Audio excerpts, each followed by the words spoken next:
Oi, eu sou Fernando Arete e hoje vamos fazer uma reflexão em Mateus, capítulo 7, a partir do versículo 13.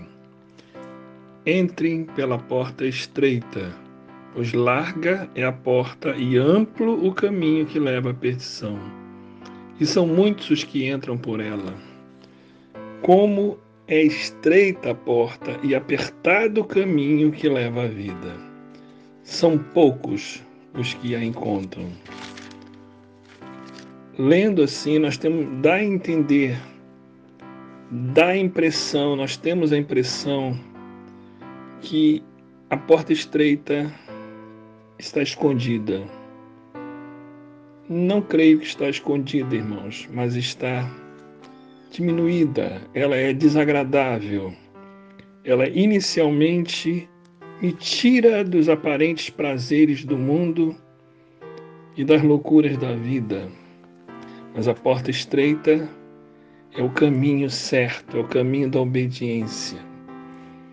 Todos os atrativos do mundo, e são muitos, estão quando entramos pela porta larga. Agora entrar e andar pela porta estreita. Não é somente entrar pela porta estreita, mas dentro da porta estreita, o caminho também é estreito. É um caminho de obediência, de contrição, de busca, de dependência. E temos aprendido muitas coisas a respeito disso dentro deste caminho estreito. Também descobri que é fundamental atentarmos para o que está aí mesmo em Mateus, no capítulo 7, a partir do versículo 24, que diz assim: Portanto, quem ouve as minhas palavras e as pratica é como um homem prudente que construiu a sua casa sobre a rocha. Caiu a chuva, transbordaram os rios, sopraram os ventos e deram contra aquela casa. Mas ela não caiu porque tinha seus alicerces na rocha. Mas quem ouve as minhas palavras e não as pratica é como um insensato que construiu sua casa sobre a areia. Caiu a chuva, transbordaram os rios, sopraram os ventos e deram contra aquela casa, e ela caiu. E foi grande a sua queda. Nas duas situações, aqui ilustrados nessa parábola da porta ou da casa, nesse particular das casas, são dois tipos de casa, nós entendemos que uma casa e a outra casa, ambas as casas, vão passar por um período de chuva. O vento vai bater nas duas. De qualquer maneira, haverão problemas contra as duas casas, tanto a que está na rocha quanto a que está na areia. Aqui eu preciso entender como eu estou construindo a minha casa. Quando eu construo sobre a rocha, eu também devo estar ligado à rocha. E a rocha, simbolicamente, espiritualmente, aqui representa Jesus. A fundação, o fundamento desta obra tem que estar em Cristo Jesus. Eu comecei a construir a minha casa, a minha vida em Cristo Jesus. Porque a chuva, as dificuldades vão bater, os ventos realmente vão soprar, mas ela vai se manter, ela vai resistir. Porque o princípio, o fundamento, o início foi preparado. Por isso, quando falamos em fundamento, temos aprendido que algumas casas são construídas sem as devidas medidas e os devidos cuidados.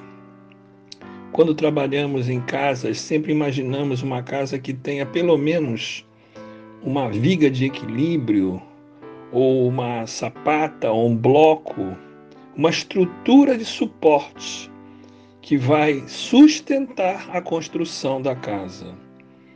Esse suporte só existe em Cristo Jesus. Mas a minha vida, até conhecer Jesus, era misturada. Tinha de tudo ali dentro. Quando eu encontro Cristo Jesus, Eu tenho que refazer a obra, recomeçar a minha vida com Ele. E tudo se fez novo, e as coisas velhas ficaram para trás. Irmãos, se as coisas velhas ficaram para trás e tudo se fez novo, então é porque tudo é novo. E eu me torno um aprendiz. Eu vou iniciar o meu processo não somente de conhecer e decorar e conhecer a palavra, não, mas de praticar, de me humilhar para receber do próprio Espírito Santo a orientação e a fundamentação da minha casa. Porque o que sustenta a casa é o seu fundamento. E aqui ele está falando sobre uma casa, ambas as casas foram construídas. Eu não sei discernir qual é a casa que aguentaria melhor os tormentos da vida. Eu não sei. Mas se eu prestar atenção na fundação, então eu vou ver a casa que está realmente sobre um bom material. Nesse particular, nessa situação, a rocha é um material excelente, que vai sustentar, onde a casa vai sustentar as temperaturas adversas, as chuvas, porque ela está firmada na rocha, e a rocha segura a casa. O princípio de tudo, irmãos, é o fundamento na rocha. Se eu trabalhar isto dentro do meu coração, gerando e aumentando o meu relacionamento com Cristo, a minha casa vai crescer lentamente, porém gradativamente na fundação. Uma fundação na rocha, com blocos e sapatas alternadamente, com vigas de equilíbrio, com colunas fortíssimas, e a casa vai ser construída firmada na rocha. Para se fazer uma fundação assim, eu estarei me preocupando muito mais com aquilo que não é visível. Porque a casa pode ser linda, o acabamento pode ser muito bonito, podemos ser ótimos religiosos, mas o que sustenta a casa é a fundação. Eu preciso que ela esteja firmada na rocha, e isto não é visível, é oculto, é interior, está no coração. Desenvolver esse relacionamento também é entrar pela porta estreita, porque onde não tem a evidência, a aparência, os sinais do louvor enganoso, porque tem o louvor da carne, tem a glória dos homens, mas se eu busco a glória de Deus, toda a glória vai para Deus. E a glória inteira, todinha, plena e absoluta vai para Deus, à medida que eu coloco Deus acima de tudo. E a fundação toda é preparada pelo próprio poder do Espírito Santo em nossas vidas. À medida em que vamos construindo nossas casas, entramos pela porta estreita significa humilhamos-nos, reconhecemos, nos arrependemos dos erros, das atitudes passadas e reconstruímos uma casa pronta para suportar as dificuldades que virão. Mas não se preocupe tanto com o acabamento externo. Se preocupe primeiro e principalmente com a fundação, porque se ela for bem feita, essa casa vai suportar muito. Esses são os servos e as servas de Deus que vão enfrentar grandes dificuldades, grandes tribulações, mas vão prevalecer.